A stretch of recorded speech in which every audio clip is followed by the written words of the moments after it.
y a plus de 16 500 produits aliments du Québec et aliments préparés au Québec. Ayez le réflexe de les choisir.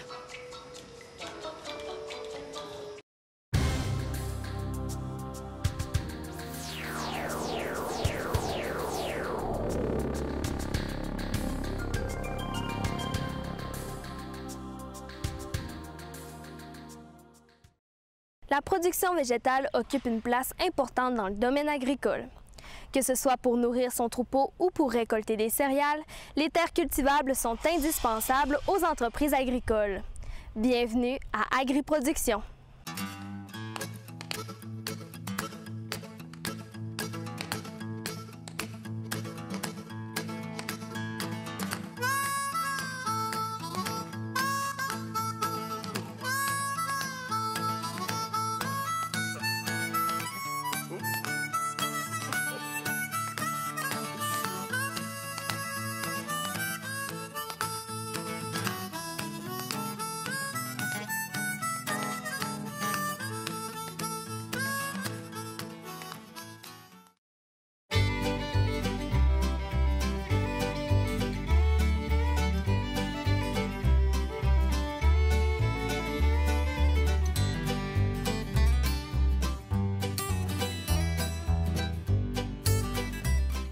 La ferme Beaulac se spécialise dans la production laitière.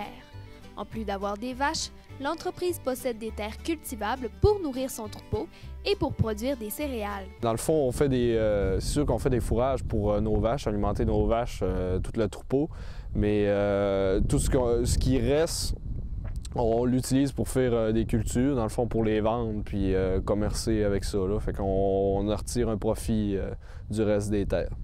On détient un quota d'environ 95 kg. Fait que pour faire 1 kg de coton, on parle d'environ une vache. Fait que en ce moment, on a un troupeau de 170 animaux au total avec la relève puis les vaches, mais on tire, dans notre plus gros, on tire environ 90 vaches. Les fourrages servent à nourrir les vaches. Pour calculer la quantité de terre nécessaire, les producteurs se servent de règles et d'opérations mathématiques. Bien, pour le moment, là, on évalue à environ 19 kg de matière sèche. Ça, dans le fond, des kilos de matière sèche, c'est qu'on prend le fourrage puis on le met à 100 sec. Dans le fond, il n'y a plus d'humidité Puis normalement, un bon fourrage, on le met à environ 35 de matière sèche. Fait que avec un calcul, un produit, une règle de 3, bien, on se dit, mettons, ça prend environ en moyenne pour tout le troupeau 19 kg de matière sèche. Puis on évalue combien de quantité de fourrage ça nous prend pour faire toute l'année de cette façon-là. Justement, moi, j'étais à l'école, puis c'est quelque chose qu'on utilise quand même assez gros, là, les pourcentages, après ça, les produits croisés, les mathématiques, c'est quand même quelque chose qui est utile dans notre métier. Les fourrages sont un mélange de différentes plantes. Il y a plusieurs mélanges qui existent, là, mais nous, ici, on fait, pour le mélange pour faire de l'ensilage pour les vaches, on utilise un mélange 60 de luzerne, puis l'autre 40 c'est de la fétuque, des graminées. Fétuque élevé, fétuque des prés, puis du dactyle. Fait que ces trois-là, c'est des graminées, puis la luzerne, c'est une légumineuse. Fait qu'avec la luzerne, on va chercher la protéine, puis avec les graminées, on va chercher l'énergie.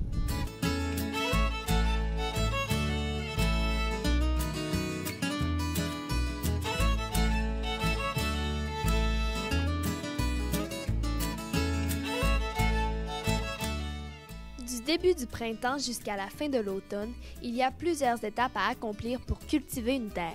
Bien, au début, au printemps, dans le fond, c'est sûr qu'on attend que les champs s'assèchent.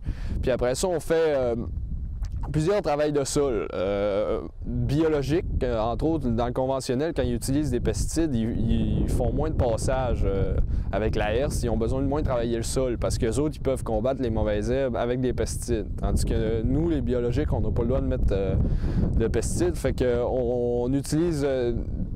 on fait du désherbage mécanique. Fait qu'on attend que les mauvaises herbes soient à un certain stade, qu'on va les arracher comme le chien-dent, c'est un problème dans nos champs. Fait que on utilise la herse, on va à une certaine profondeur pour aller arracher ces rhizomes. C'est une tige qui est dans la terre, il faut la sortir en surface pour que le soleil puisse l'assécher, puis de cette façon-là, il meurt, puis il ne pourra pas repousser. Fait que on peut, pour éliminer le chien-dent, on peut faire jusqu'à 3 passages pour l'éliminer, puis après ça, on fait un passage de finition, justement pour que notre chien soit vraiment beau, qu'on ait une belle finition, pour que quand on arrive avec le semoir, il n'y ait pas de trou, puis que là, le semoir soit efficace à 100%, là, pour qu'on ait un semis idéal. Quand c'est le temps du semage, bien là, on utilise un semoir. Après ça, bien là, dedans, on met la semence qu'on veut. Si, admettons, on sème de l'orge, bien, on met de l'orge dedans, puis là, il faut le calibrer. Si jamais, normalement, dans l'orge, je me souviens pas exactement combien de kilos à l'hectare qu'on met, mais ça marche en kilos à l'hectare, fait qu'on calibre notre semoir en conséquent. Puis une fois qu'on a la bonne calibration, bien, on s'en va dans le champ, on vérifie notre calibration, puis si c'est correct, bien, on sème notre champ au complet comme ça. Par la suite, nous, biologiques, une fois que c'est semé, on ne fait plus rien. Ça va aller juste au moment de la récolte, mais pour ceux-là qui sont conventionnels, bien, là, c'est là qu'ils vont utiliser des herbicides, des insecticides, des fongicides, justement pour combattre les mauvaises herbes, les insectes, puis les maladies fongiques. Puis nous, là, après ça, ça va aller juste à la récolte. Puis pour ce qui est de la récolte, bien, certaines entreprises ont des moissonneuses-batteuses. Nous, on n'en a pas une, on fait ça par forfait. Mais on utilise une moissonneuse-batteuse qui, elle, va récolter tout le grain. Après ça, on va entreposer ça dans des silos avec des séchoirs qu'on va faire sécher pour qu'il y ait la bonne matière sèche, encore une fois. Un grain, il faut qu'il soit environ à 16 % de matière sèche. Des fois, tout dépendant des saisons, le grain il va être à 18, 19, ce qui est un peu trop humide. Puis à cause de ça, le grain il peut chauffer. Fait qu'on les entrepose, on les sèche, puis tout dépendant de si on en a besoin à la ferme ou pas, on va les vendre ou sinon on va les utiliser pour l'alimentation de nos animaux. Puis certaines cultures nous donnent la paille qu'on utilise pour mettre en dessous des vaches. Fait que cette paille-là, on la récolte avec une presse à petite balle carrée ou à grosse balle carrée, ça dépend des personnes. Mais nous, on l'utilise justement avec une petite presse à balle carrée. On entrepose ça dans notre grange, puis on l'utilise comme litière pour les vaches. Puis une fois que ça c'est récolté, bien là, on fait un travail de sol là, pour l'hiver. Soit on passe la charrue, ou bien un chisel là, qui est une herse plus lourde qui va faire un travail plus grossier puis plus de profondeur là, qui va permettre au printemps qu'on va arriver avec une herse puis commencer tout de suite là, au lieu de tout faire ces opérations là. Bien, on fait dans le fond de l'ensilage ou du foin qui est utilisé pour l'alimentation des vaches tout au long de l'année. Fait que durant tout l'été, la période estivale, on fait justement des fourrages qui vont servir durant tout l'hiver. Puis ce qui reste en terre, bien, justement, on l'utilise en céréales. On peut faire jusqu'à 3 coupes, 4 coupes des fois, tout dépendant de la saison. Nous, cette année, on veut faire 4 coupes. C'est-à-dire, on commence une coupe en début juin, puis après ça, les autres coupes, on les fait 30 jours plus tard. Ça, c'est pas tout le monde qui fait ça, mais un fourrage, normalement, en moyenne, est récolté, fait 3 coupes par année. Une fois les fourrages récoltés, il faut les entreposer. Bien, il y a plusieurs systèmes possibles. Tu peux mettre ça dans un gros sac, comme tu peux mettre ça dans un silo, les hautes tours en ciment, ou tu peux mettre ça dans un silo fosse qui consiste à être 3 murs que tu mets ton ensilage dedans, puis tu mets une toile par-dessus. Puis c'est comme ça que tu les conserves, en autant que le fourrage n'a pas d'oxygène pour permettre à la fermentation de faire sa job, puis tu vas avoir des fourrages d'excellente qualité pour tes animaux. La réalité climatique du Québec apporte ses avantages à la culture des fourrages du lac Saint-Jean. Nous, au lac Saint-Jean, c'est moins pire que dans certaines régions. Comme si, admettons, on va plus dans le centre du Québec ou Saint-Hyacinthe, eux autres faire des fourrages. Les fourrages, c'est... ça peut passer l'hiver, ça peut passer tous les hivers. C'est une plante qui est vivace, dans le fond. Puis s'il n'y a pas assez un bon couvert de neige, bien elle va geler. Puis normalement, le couvert de neige, c'est sert d'isolant pour la plante. Puis les années qu'il y a moins de neige, qu'il y a venté beaucoup, puis que dans les champs, on voit les champs, là, bien ça, quand il fait moins 40, c'est vraiment pas bon pour la luzerne. Puis là, ça se ramasse que les champs sont brûlés. Comme je pense que c'est en 2013 que on n'a vraiment pas eu gros de neige, puis quasiment toutes nos luzernières étaient brûlées.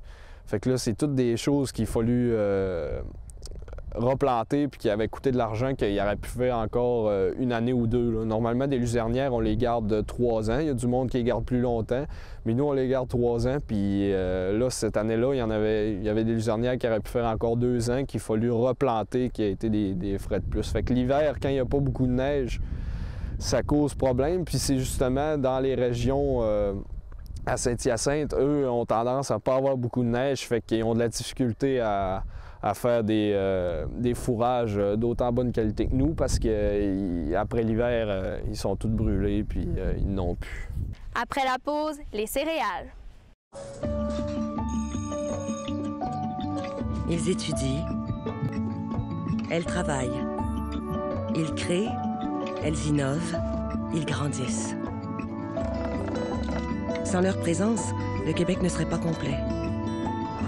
Des milliers d'hommes, de femmes et d'enfants contribuent plus que jamais au développement de notre société.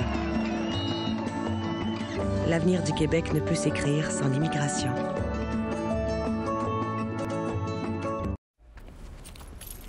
T'as pris de la drogue. Tu ne devrais pas conduire. Tu vas te faire arrêter. Les policiers peuvent détecter toutes les drogues. Comment ils peuvent savoir que je suis gelé? Muchacho, ta façon de marcher, tes yeux, ta lenteur. Et puis, je te ferai remarquer que tu parles un pigeon. Chez toi, je prendrai un taxi.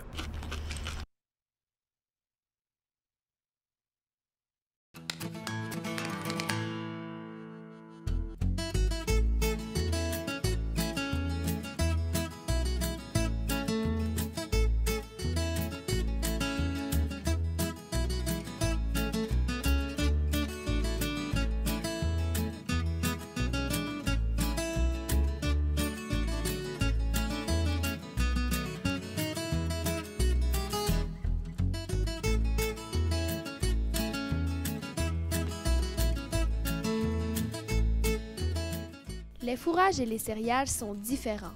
On ne les récolte pas de la même façon et pas pour les mêmes raisons. Le fourrage, dans le fond, on récolte la plante au complet à un stade quand même assez jeune pour qu'il y ait gros de sucre, de l'énergie, tout ça, pour que l'animal puisse en bénéficier. Puis c'est ça, eux autres, on s'en sert pour l'alimentation des vaches. C'est vraiment ce qui va être environ 90% de l'alimentation des vaches. Il va y avoir un peu de grain dedans, mais le fourrage sert à ça.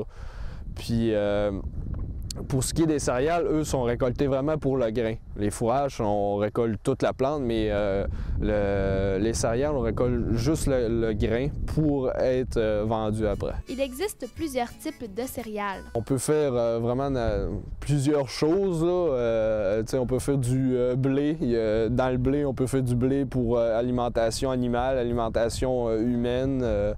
On peut faire du blé de semences, il y a vraiment plein de variétés. Dans l'orge, c'est un peu la même chose, l'orge brassicole, il y a de l'orge à l'alimentation humaine, peu importe. Puis dans le biologique, c'est un peu plus diversifié le marché.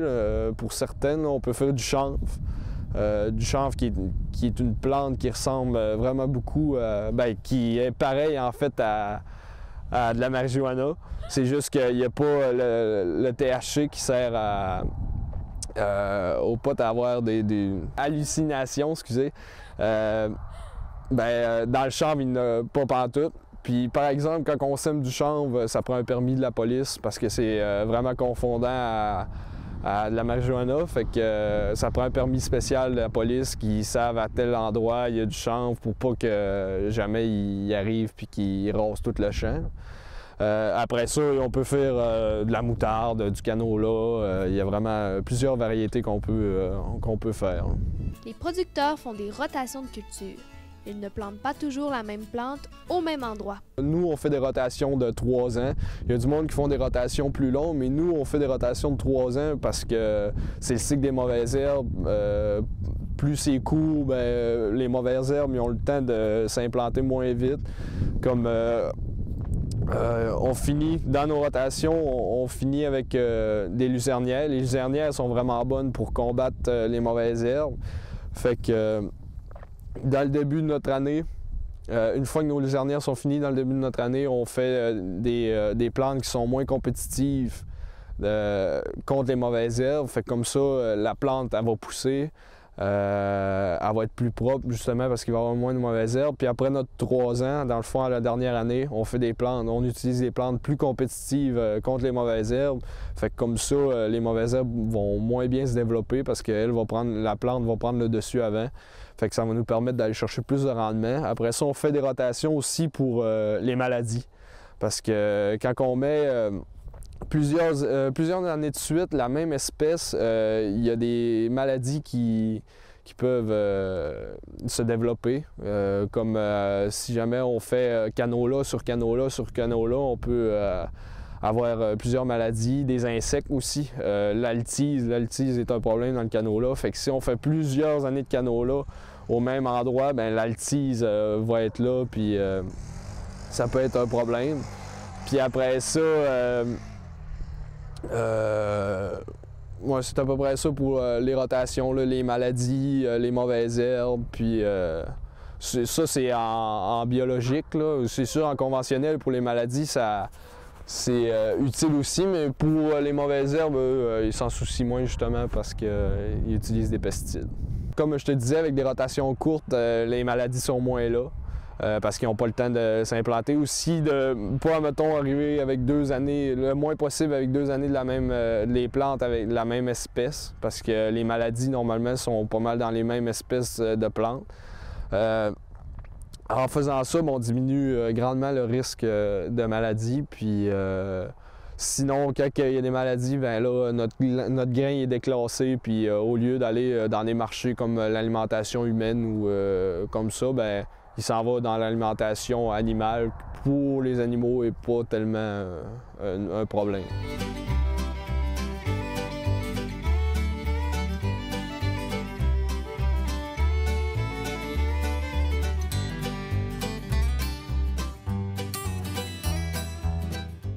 Parfois, ce sont les insectes ravageurs qui gagnent le combat. Il y a une année, ben, cette année-là, c'est pas nécessairement arrivé juste pour les biologiques, mais il y a eu la légionnaire. La légionnaire, dans le fond, c'était une chenille qui avait fait tout un ménage. Carrément, ben, nous, ça a été surtout dans nos fourrages. Là, elle montait sur la tige, puis elle mangeait toute la feuille. Puis au final, il restait juste un coton. Puis dans la plante, là, quand on fait des fourrages, c'est vraiment la feuille qui a le plus, qui est la qualité. Fait que juste faire un fourrage avec un coton, c'est pas vraiment de la bonne qualité. Il y a eu cette année-là, il y a eu des grosses pertes. Nous, ici, ça a été vraiment juste un fourrage, mais ailleurs, ça a été dans les céréales aussi qu'elle a fait un gros ravage. Là. Il y en avait tellement qu'on n'a pu rien faire, surtout biologique, puis même les conventionnels ont eu de la misère à la combattre. Là. Mais quand une chose de même arrive, on la laisse manger. Là. On n'a pas le choix. Les producteurs ont aussi des techniques pour augmenter la rapidité de croissance des plantes. Conventionnel, encore une fois, il y a des engrais chimiques, des engrais de synthèse là, qui sont faits qu'on met dans le champ. Biologique, ça, on n'a pas le droit, mais il y a des façons naturelles qu'on peut alimenter le sol, dans le fond, l'enrichir. On peut faire des engrais verts. Ajouter du fumier. Du fumier, c'est un apport de fertilisant qui peut aider au rendement. Après ça, les luzernières, les légumineuses, dans le fond, eux, ils fixent l'azote dans l'air qui permet au sol d'avoir plus d'azote. C'est des choses qui peuvent aider. Puis les engrais verts, dans le fond, c'est une plante qu'on implante dans le champ, qu'on enfouit, une fois qu'elle a fait beaucoup de rendement, là, on enfouit dans le champ, puis ça permet tout aux micro-organismes du sol de digérer ça, puis ça apporte une grande fertilisation au champ. La période des semences débute au mois de mai. Le risque de gel au sol est encore très présent. Certaines plantes, il y a des risques, comme justement le maïs, que cette année, il a vraiment passé proche de geler. Une fois que le maïs est gelé, c'est fini. Lui, il meurt, puis il ne pousse plus. Il y a le sarrasin aussi. Il y a plusieurs plantes là, à seconde qu'il y a un gel, il est mort, puis c'est fini. Là. On a eu un gros risque là-dessus. Fait que c'est ça, plus on commence de bonne heure, oui, c'est le fun, à la fin, c'est gagnant, puis ça permet de finir plus rapidement, puis d'avoir plus de temps à la fin. Mais ça peut permettre aussi justement d'avoir des problèmes comme ça. Là. Des fois, au Saguenay-Lac-Saint-Jean, début juin, il peut y avoir un gel, puis quand ça arrive à ce moment-là, puis tu as du maïs ou du sarrasin de semer, ça peut être fatal. Pour récolter toute cette quantité de terre, il faut beaucoup de machinerie. C'est sûr que ça prend gros de machinerie, là. Tout dépendant comment tu as grande terre. Là. Il y a des personnes qui font faire par forfait. Mais nous, on utilise... ça prend un tracteur avec la herse. Après ça, un autre tracteur qui va semer.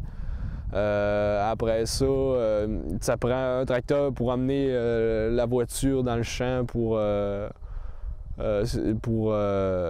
grain qui va avoir la semence dedans. Ça prend plusieurs machineries pour pouvoir faire tout ça. Là. Mais il y a un banquier qui m'avait dit que pour avoir un revenu pour avoir $1 de revenu en agriculture, il faut investir 5 $ d'actifs. Fait que c'est juste pour vous donner une idée. Là, même puis au commerce, eux, ils ont besoin d'investir juste $1 d'actifs pour avoir 5 $ de profit. Fait que c'est juste pour vous montrer combien ça prend de machinerie puis tout ça pour avoir juste un revenu à la fin. Cultiver une terre est demandant. En plus d'exiger une grande variété de machinerie, la production végétale occupe les agriculteurs tout l'été, leur laissant très peu de temps pour profiter du beau soleil.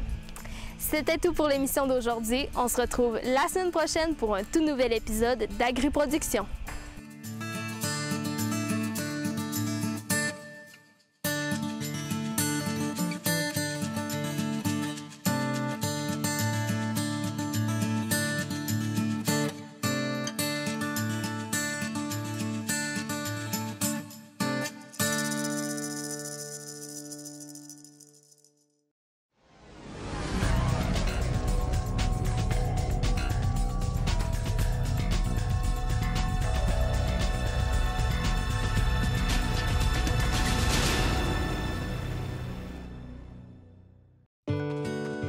Moi, j'adore courir. Je vais dehors, je pars à courir, je vais vers l'inconnu, n'importe où. Je me donne pas de trajet fixe. J'ai l'esprit tranquille, une certaine paix intérieure quand je cours. C'est une passion.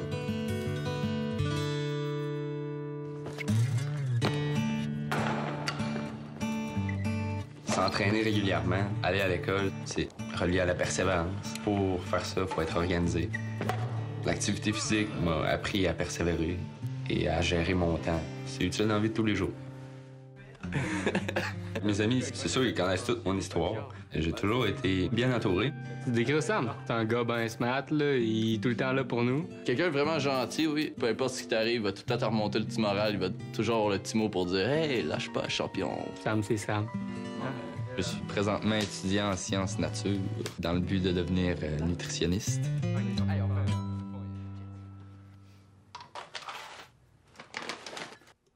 C'est sûr que la nutrition, c'est très important pour moi. Si je veux être capable de faire tout ce que je fais, j'ai pas le choix, là. On le voit dans sa vie, les choses qu'il a entrepris. Il a pris les moyens en conséquence. Il a toujours voulu les mener jusqu'au bout. Il veut toujours se dépasser lui-même. Il se pousse à fond tout le temps.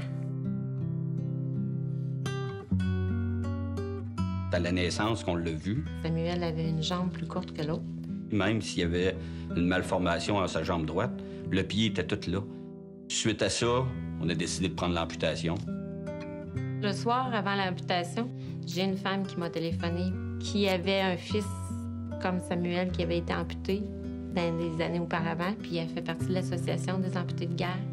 Puis j'avoue que si je l'avais pas eu, elle, je sais pas comment j'aurais passé à travers ce moment-là parce que elle avait passé ces choses-là, donc était la mieux placée sur Terre pour me comprendre en tant que mère, puis pour me rassurer. Un trésor pour moi. L'aide que les amputés de guerre m'apportent chaque année, dans le fond, tout le temps quand j'en ai besoin, c'est les nombreuses prothèses que j'ai eues.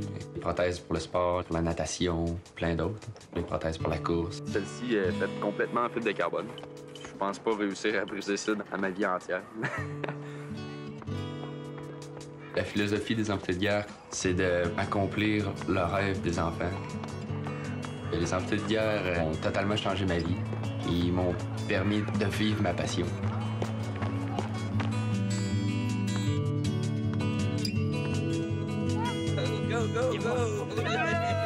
Le dernier séminaire qu'on a fait, c'est là que Samuel a rencontré Emmanuel. C'était tellement agréable de voir que les parents, ça leur faisait du bien, à leur tour, de voir notre fils se débrouiller. Quand j'ai été jeune, j'ai eu beaucoup de sport avec les plus vieux des amputés de guerre. Donc pour moi, c'est tout naturel de faire pareil, comme par exemple le petit Emmanuel. Il me dit qu'il aimait courir. Je le supporte à fond dans ce qu'il veut faire, peu importe l'activité. Et je vais être prêt à aider n'importe qui. Emmanuel, il vient d'avoir 4 ans. L'année prochaine, c'est la rentrée scolaire, puis c'est ça qui me travaille un petit peu, que je sais pas trop comment... Ça s'est bien passé avec Samuel? La maternelle. Quand on discute ensemble, on dit « Ah oui, c'est vrai, on a passé ça, nous autres aussi. » On se questionnait là-dessus, soit pour l'école, n'importe quoi. Puis c'est bon de pouvoir, justement, les épauler là-dedans. On courtille. Samuel, il a reçu beaucoup. Maintenant, il a appris qu'il pouvait donner.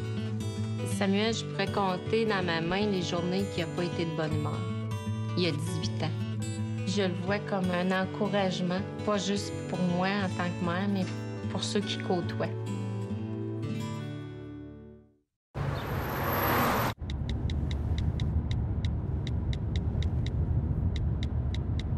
Je suis pas censée faire ça, mais je peux pas m'empêcher de texter. Je suis pas censée quitter mes enfants, mais je peux pas m'empêcher de mourir.